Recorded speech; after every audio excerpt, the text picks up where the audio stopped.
तो आप लोगों का एग्ज़ाम बहुत नज़दीक आ गया है।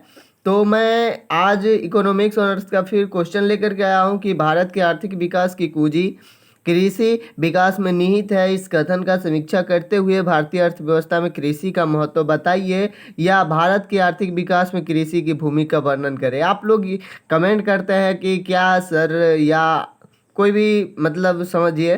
तो क्या मतलब क्वेश्चन का आंसर दिया हुआ है, आप इसको बोल करके बता देते हैं तो क्या होता है इससे। देखिए, ये उन लोगों के लिए है जिनके पास बुक नहीं रहता है। बीए में क्या होता है कि बुक बहुत लड़के के पास, स्टूडेंट के पास बुक नहीं होने के कारण मैं इसका जवाब इसलिए इस पे दे देता हूँ ताकि उनके पास ही कुछ क्वेश्चन को देख तो ले। बात समझ पा रहा है? कितने जो स्टूडेंट है ऐसा ही एग्ज़ाम दे देते हैं बिना पढ़े हुए। तो उनके लिए है कि एक बार देख लेंगे तो उनका कुछ नंबर इंक्रीज हो जाएंगे। तो आप लोग, अगर आप लोगों के पास बुक है तो ज़रूरी नहीं है कि आप लोग इस वीडियो को देखेंगे, इसलिए आप इसको हटा सकते हैं। तो जिनके पास बुक नहीं है वो ध्यान से देखेंगे, एक बार सुनेंगे ताकि अच्छा से इसको लिख सकेंगे कुछ विस्तार में। तो चलिए इसका आंसर जानते हैं कि भारतीय अर्थव्यवस्था मुख्यतः कृषि पर आधारित है, क्योंकि भारत एक कृषि प्रधान देश है। ऐसा कि सब कुछ जानते हैं, आप लोगों को सिर्फ सुनना है। देश की कुल जनसंख्या की करीब 70% लोग अपनी आजीविका के लिए कृषि पर ही निर्भर करते हैं। वर्तमान समय में राष्ट्रीय आय का करीब 32% भाग कृषि से प्राप्त होता है। इससे भारतीय अर्थव्यवस्था में कृषि का महत्व स्पष्ट हो जाता है। वित्त आयोग ने ठीक ही कहा है, भारतीय कृषि केवल पेशा मात्र ही नहीं वरन यह एक जीने का ढंग है जिसने लाखों लोगों के विचार एवं दृष्टिकोण को प्रभावित किया है। उसके पश्चात हम लोग इसके कारण को समझते हैं। भारतीय अर्थव्यवस्था में निम्नलिखित कारणों से कृषि का क्या महत्व है। तो जीवन निर्वाह का प्रमुख साधन, ये पहला पॉइंट है। यानी कि भारत में अधिकांश लोगों के जीवन निर्वाह का प्रमुख साधन कृषि ही है। देश की कुल जनसंख्या के करीब 70% लोग अपनी आजीविका के लिए कृषि पर आश्रित है। इसके अतिरिक्त भी और बहुत से लोग अप्रत्यक्ष रूप से कृषि द्वारा जीवन बसर करते हैं। इस प्रकार भारत में कृषि जीवन निर्वाह का प्रमुख साधन है। अगला पॉइंट है खाद्यान्न की आपूर्ति की प्रमुख साधन। भारत में बढ़ती हुई जनसंख्या के लिए विभिन्न प्रकार के खाद्यान्न उपलब्ध कराने की जिम्मेदारी कृषि पर है। खाद्यान्न की अधिकांश आपूर्ति देश में उपलब्ध कृषि की उपजों द्वारा हो जाती है। अगला पॉइंट है राष्ट्रीय आय का मुख्य स्रोत। भारत की राष्ट्रीय आय का अधिकांश भाग कृषि से ही प्राप्त होता है। वर्तमान समय में राष्ट्रीय आय का करीब 32% भाग कृषि से प्राप्त होता है। औद्योगिक विकास का आधार, भारतीय कृषि देश के औद्योगिक विकास का भी आधार है, क्योंकि कृषि उद्योगों के लिए कच्चे माल की पूर्ति करती है, शहरी जनता के लिए भोजन का साधन, इससे उद्योग के लिए निर्मित वस्तुओं का बाजार उपलब्ध होता है तथा कृषि से उद्योगों के लिए पूंजी भी प्राप्त होती है। अगला पॉइंट है निर्यात एवं विदेशी मुद्रा का साधन। कहने का मतलब भारतीय कृषि देश के निर्यात एवं विदेश मुद्रा प्राप्त करने का भी साधन है। हमारे देश से कृषि उपजों का निर्यात किया जाता है, जिसमें जूट, चाय, तेलहन, कहवा, तंबाकू, कपास, लाह, मसाले आदि प्रमुख है। इनके निर्यात से भारत को विदेशी मुद्रा प्राप्त होती है। अगला जो पॉइंट है वह है भारतीय कृषि का यातायात पर प्रभाव।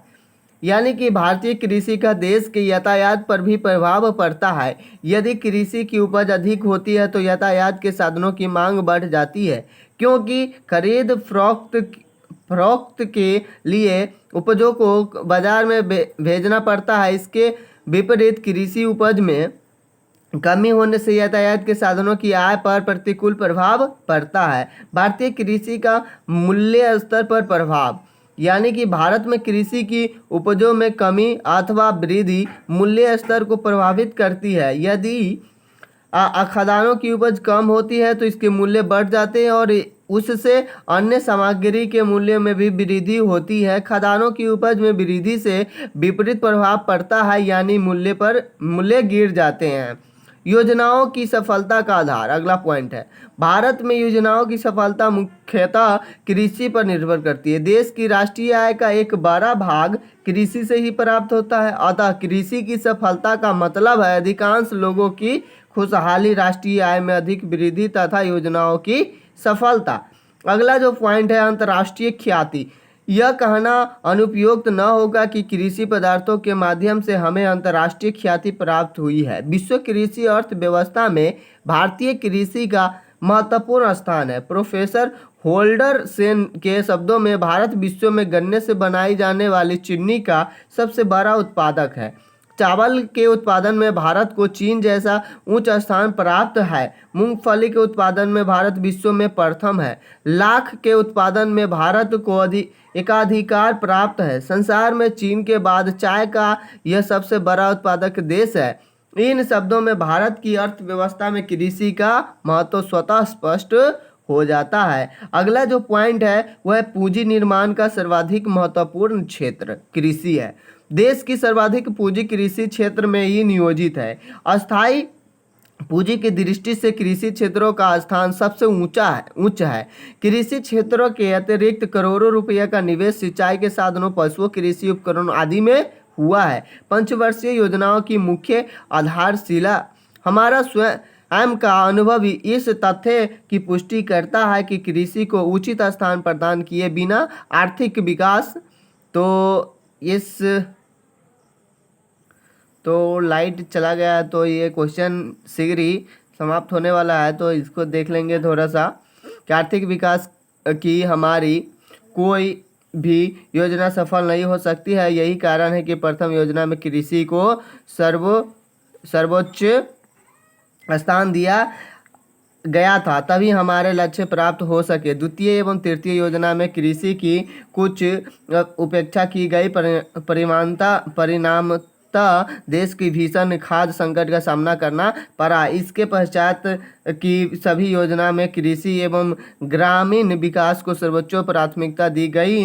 इस प्रकार स्पष्ट है कि भारतीय कृषि देश के समग्र आर्थिक विकास, अंतर्देशीय एवं अंतर्राष्ट्रीय व्यापार, उद्योग एवं जनता की आर्थिक जीवन में अत्यंत महत्वपूर्ण स्थान रखती है और विश्वास है कि यह स्थिति अभी दीर्घकाल तक बनी रहेगी। अतः कृषि का विकास ही आर्थिक विकास का मूल मंत्र है। इस तरह से आपका ये जवाब खत्म होता है क्वेश्चन का। तो आप लोग बहुत ही आसानी से पॉइंट को ध्यान में रखेंगे और वहाँ पर लिख पाएंगे। तो फिर मिलते हैं आप लोगों के साथ नेक्स्ट वीडियो में। Thank you for watching.